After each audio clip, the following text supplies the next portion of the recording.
Okay, so going into 2025, where am I headed? All the things, giving you an update. So today's video podcast episode is going to be a little bit different, and that is really just a lean back, don't have any makeup on, not doing all the things. Just me leaning back and just talking to you about my own financial vision because for me, vision is so important. And having idea of where you're going. So let's break it down. The very first thing is I know in this season, and I talked about it in another video, I went more in depth with that. So I'm going to make sure to link it to that video. But my main focus for my business going into 2025 is all about passive income. If you've been following me on Instagram or anywhere at all on emails, you may have noticed like this bigger push on the courses that I have and that was very intentional. And so anytime we're thinking through, okay, what is it that I really want to like focus my entire business model on is realizing that when we go all in or put as much effort in one area, we're going to have to scale back in other areas. So what does that mean for me? That means I'm scaling back on my one-on-one. You may occasionally see me on Instagram stories, but even that is going to, or pushing that, it's going to be really rare that I really, um, I may occasionally do it if I feel inspired or after like a one-on-one session and I have some slots available. I may occasionally like invite people to go deeper, but it's not going to be this, hey, let's hop on a call and let's see if we're good at fit. It's more so of, hey, you've been following me on Instagram or hey, you've been following me on YouTube, and then you decide that it's a good match and you're gonna reach out to me.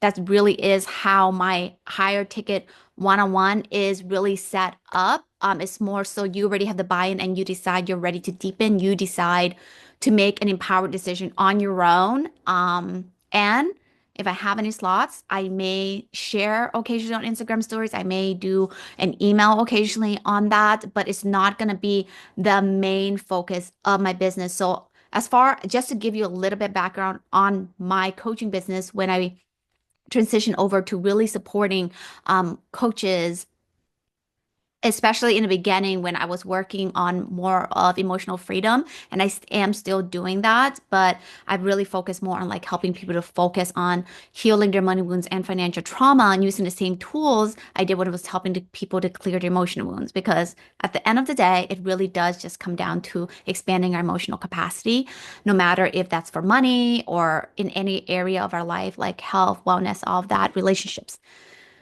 All that to say, my business was really focused heavily on one-on-one coaching. And I would, occasionally do like group coaching, but I really have such a big heart for one-on-one coaching. I still love one-on-one coaching, but like more of like that lean back and it's not this like mass marketing. So if you follow me on Instagram or even here on YouTube, you may notice that after a YouTube video, there's usually a option where I just invite you in. If you want to go deeper on this topic, I have the Manifest Your Dream Life course, or I may share some of the other programs and offerings that I do have, but it's very much more streamlined. So that in itself is of its own funnel, and that is meant to be as automated as possible. And so that has been the biggest shift that I'm making entering into 2025 is really that push or more so just that focus. I don't even say push because I'm really more so in like my lean back business era. And so for me, it's more so just the focus on passive income courses, programs that I have without my feeling like I have to be on all the time. And so that's been more of like the focus. And as a result of that, so let's go back to, okay, so once you narrow it down to like what's something I really want to focus on, especially in my business, it's like, what do I then have to scale back? And for me, I follow the data. So what that means for your business, I want you to actually take a look. Let's say it's January, 2025. So I'm not sure when I'll actually upload this, probably next week, is you're going to want to take a look at the data for the last 90 days. I want you to look at the sales, see where the sales for the specific program that you want to focus on. So for you, it could be one-on-one coaching, right? Just because I'm scaling back on one-on-one coaching doesn't mean you have to. That's just what I'm choosing to do for my business. And so in order for me to kind of follow, you always follow the cookie crumbs. There's a saying in entrepreneurship where they say, success leads clues. And for your business, it's the same. When you take a look at your sales, where did most of your sales come from? Okay. So how you do this effectively is my YouTube links for my sales pages are separate from my links for Instagram. This is very important. So if you want to be able to follow data and actually be able to read the data and see where, follow the breadcrumbs, you have to separate those links. So my YouTube links, my Instagram links are going to be all different because I need to know where the sales came from. And after reviewing the data, what I come to find is like the three main sources is actually surprisingly considering, it's funny because it's like you consider how many subscribers I have. I don't have that many subscribers. But let me tell you what, for those of you who are here, who are watching my videos, you're very loyal. So thank you so much for being here and for also financially supporting not only this channel, but the programs and deepening. You really want to go deep. That's what I notice about my YouTube audience. And I know this because a lot of my sales that have come in recently has been a result of you diving into the YouTube material. And so that doesn't necessarily mean that it's coming from someone who just randomly find me on YouTube and the first thing they do is buy. But what that means is a lot of people who are encountering my YouTube video, they're choosing to subscribe. And then maybe after a couple of videos, they click on the link and then purchase my program, or they click on a link to opt in. And then quickly afterwards, they purchase my program, which like really is helping to, one is really encouraging. The other piece is helping me to really increase my efforts here on YouTube. And so you're seeing me push out a lot more content on YouTube that is very intentional. And I noticed so I'm reading also my email data and it's sharing with me that when I take someone, okay, for those of you who are trying to figure out, okay, when I'm doing my email campaigns, like what are ways that I can nurture my audience? One way that I've been doing it, if you're already on my email list, you know this, is I'm sending you to a YouTube video. Okay, so here's, I'll send like a little, you know, uh, kind of just helping you to have like maybe quick notes on what I'm going to be covering. And I said, oh, and here's a video on that where I dive into da da da da da, and you could do the exact same thing, steal my strategy, do the exact same thing. And what this does, I notice, especially when I'm doing like a program, push or periods of sales, like when I ran my Black Friday sale, my Cyber Monday sale, my bundle sale, those did really well. And then also after Christmas, I was actually really surprised by how many sales came through during that time period. And I know it's probably that buildup of I did of, hey, 2025 is coming and we have just so much of that new year, new me energy. And that's still true now. And so I noticed like with my email list, if I can send them to that YouTube video, really help to nurture them, then it usually leads to a sale. So I'm able to track all that data. Again, you want to separate all your links. Okay. Again, if you're doing Instagram, you want to have a separate link. So that way, you know that traffic for your sales page, the sales came from Instagram, the sales came from YouTube, the sales came from your email list. Your email list is I feel like it's a lot easier simply because you can track all the backend data and see where they clicked and like exactly what page they went to. But again, just so that way, you know where the sale is coming from. So important to have the different links. And so those are the main pieces. And so what that means as far as what I'm doing is increasing my email efforts. So you may, if you're on my list, you already know, like you're getting an email from me almost every single day, um, or at least at the minimum every single week. And right now, you're actually getting email from me every single day. So if you're on my list, you know you're getting email from me every single day. For YouTube, you're noticing I'm pushing a lot more content and I'm actually getting a small roll of subscribers coming in every single day. So super excited about that. And finally, okay, Instagram. It's time to talk about Instagram. Um, I made changes on my Instagram strategy after going through the data. So this is what I mean. When I was doing one-on-one and I did like a push on Instagram stories. So here's what I learned about my Instagram audience is when I do a lot of stories, my sales increase. Okay. So that doesn't mean I'm not going to do stories at all. But what I realized for my energy and where I'm at and what I want to do, especially with passive income, is that I don't want to feel like I have to be on in order for sales to come through. And so what I've been doing my Instagram stories is occasionally I'm posting on there. It's more so to build the relationship, to deepen, to like really talk to you guys versus selling.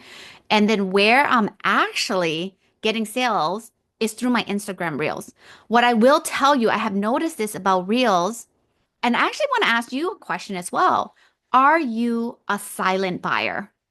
Okay, here's what I mean by it. You come across an ad, you click on the link to go to like the sales page, maybe just curious. Um, and let's say the ad adds you to drop a comment, the keyword, or even if you see like videos where people are like, hey, comment this word. Are you someone who comments the word? Or are you more likely to go to the profile, check that person out, and then click on the link? Because I realized for myself, I'm a silent buyer because I almost like want that buy-in first. Like, I don't know who this person is. Do I even like them? So usually when I come across an ad, I'm not going to buy that very first time. I'll click on it. I'm just curious. But like if they ask me to send a message, I just won't do it. Like I straight up will just not send a message or I'll do it just to like funnel hack. But I never do it for the purpose of like, oh, I saw your ad. Yes, let's have a conversation. Yes, right? Like that's just not what I like. I want to kind of get to know the person first.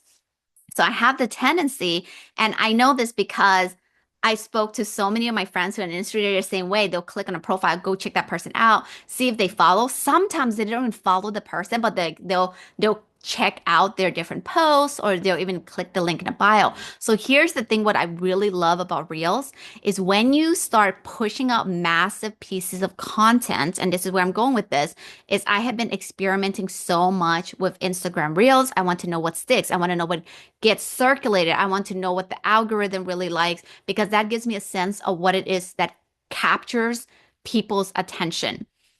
While I love my existing audience, I'm so grateful for all of you.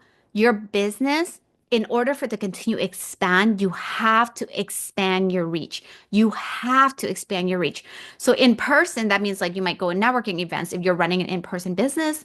Online, that means you're going to have to do it through paid advertisement or through organic marketing. And right now, the biggest push is short form content. You probably came across this video if you're not already following me on my YouTube channel from a shorter piece of content that I have, right? I'm seeing consistently that when I push out short form content on both YouTube Shorts and on Instagram Reels, I'm getting more followers.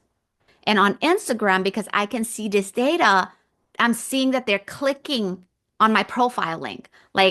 Because when you break it down, it'll show reels. And at the very bottom, when you're looking through, it's like, did they click on profile visit? It tells you how many profile visits you have.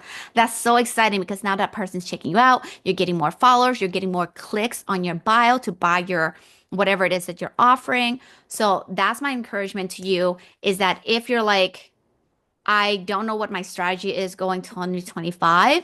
Or you're just like, what is working for Michelle? I'm just curious. That doesn't mean, so here's the thing. Here's one caveat.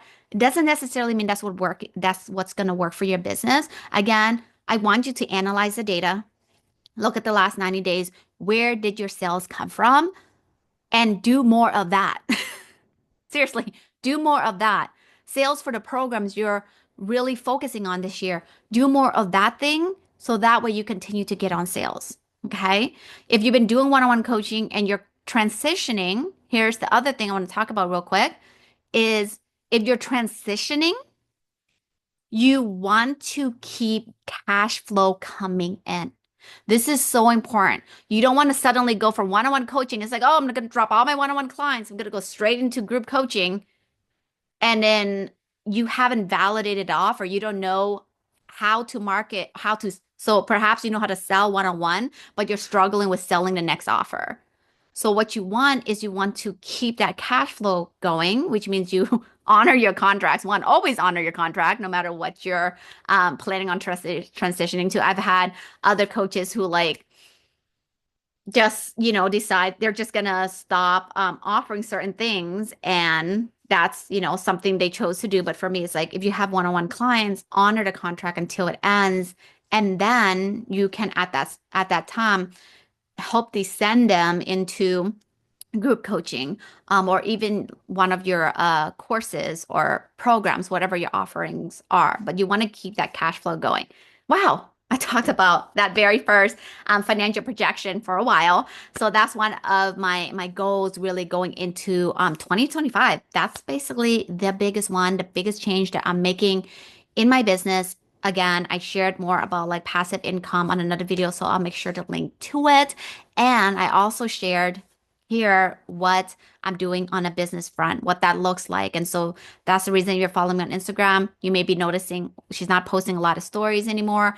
And that was very intentional. I followed the data, and it led me to conclude that yes, wow, if I increase my sales on Instagram stories, more sales will come in because I'm trying to go more of that passive income model. I decided as a business that I'm going to move a little bit away from that. And then finally, I'm going to be increasing my paid advertisement budget this year, as we enter 2025. And so, yes, that is where I am headed. That is the latest update as far as what I'm doing on the business front going into 2025. I hope that was helpful. Drop a comment below. Let me know if you have any questions. And of course, if you're looking to automate your business as well, I do have my automations program. Go ahead and check out the details below. It is my exact workflows for ManyChat that you can go ahead and copy paste. Literally, I made a copy paste into your business. So that way you're not having to spend hours trying to figure out, okay, what keyword should I use? How do I downsell someone automatically? How do I have these conversations? That way it feels really natural. So highly, highly recommend that course. It is one of my most popular courses when it comes to automations and sales. And I will catch you next time, friends.